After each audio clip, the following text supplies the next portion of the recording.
क्या पढ़ रहे हैं?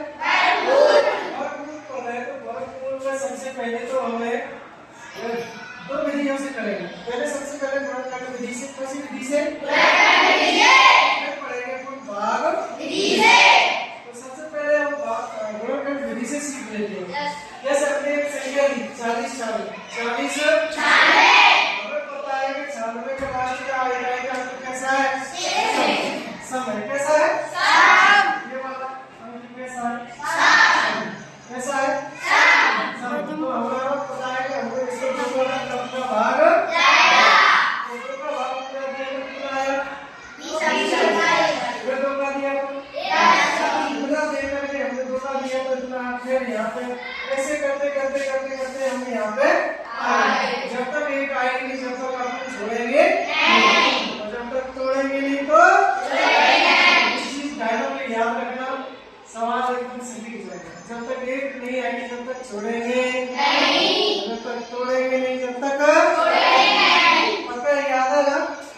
जब दोनों का इसमें भाग गया यहाँ से यहाँ तक, तो जब तक एक आ गया यह समाप्त हो गया ना? जब वर्गमूल में हमने कितने के जोड़े बनते हैं? दो के जोड़े बनते हैं। ये पहला जोड़ा, फिर दूसरा, फिर तीसरा, फिर चौथा, पांचवा, छठा। हो गया ना? जब 2 की घात हमने 6 किया तो हमारा आंसर कितना आया? 64। ये मल्टीप्लाई किया हमने, 2 multiply 2 multiply 2 multiply 2 multiply 2 multiply 2 multiply कितना आएगा? 64। ये तो हो गया हमारा बेस। ठीक है, अब इसको समझते हैं। सबसे पहले तो ये समझने की चीज थी, एक का वर्ग कितना है? 1। दो का वर्ग 4। तीन का वर्ग 9। चार का वर्ग 16। पांच का वर्ग 25। छह का वर्ग 36। सात का वर्ग 50। आठ का वर्ग 64। नौ का वर्ग 81। 10 का वर्ग 100। ये इतना यहाँ तक पक्का याद आ गया? इसमें से सबसे पहले हमें सवाल को डायरेक्ट हल करने के लिए सीखना है। 40 40 बेस हो गया, ये हमने सीख लिया। ठीक है, यही आपको करना है, यही आपको करना है। और आप कोई भी टेस्ट देते हैं नौकरी का या मैट्रिक का या नवोदय का, तो उसमें ये ऐसे करने की जरूरत नहीं पड़ती है, पूरी डिटेल से करनी पड़ती है क्या? वहाँ का आंसर देना पड़ता है, आपसे छाटने पड़ते हैं कि नहीं? आपको वैसे 8th क्लास में ऐसे करना है, 8th क्लास में तो आपको ऐसे करना है।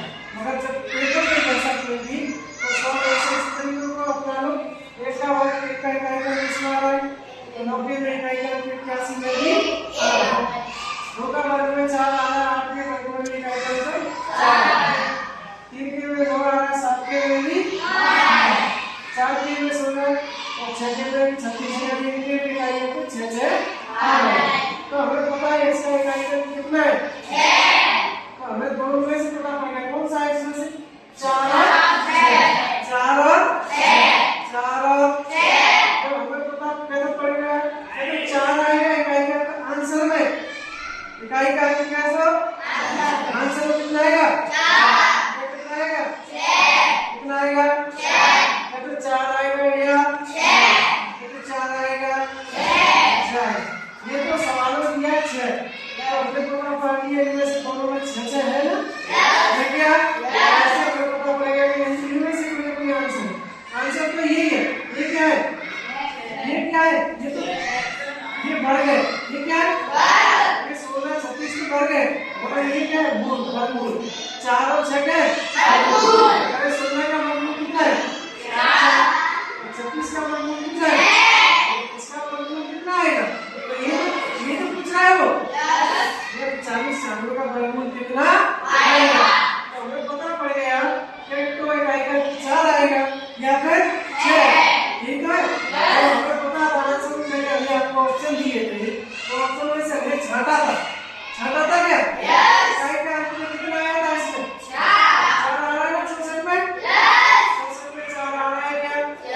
क्या पता 1 आ रहा है क्या? इसमें से आ सकता है, इसमें भी नहीं।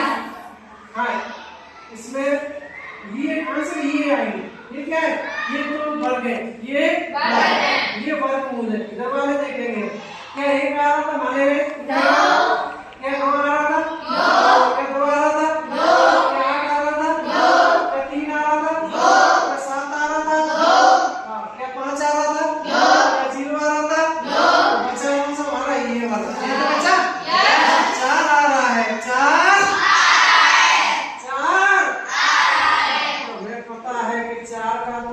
पक्का हो गया तो बच्चा कितना 6। आंसर डायरेक्ट आगे तो पूरी समझ से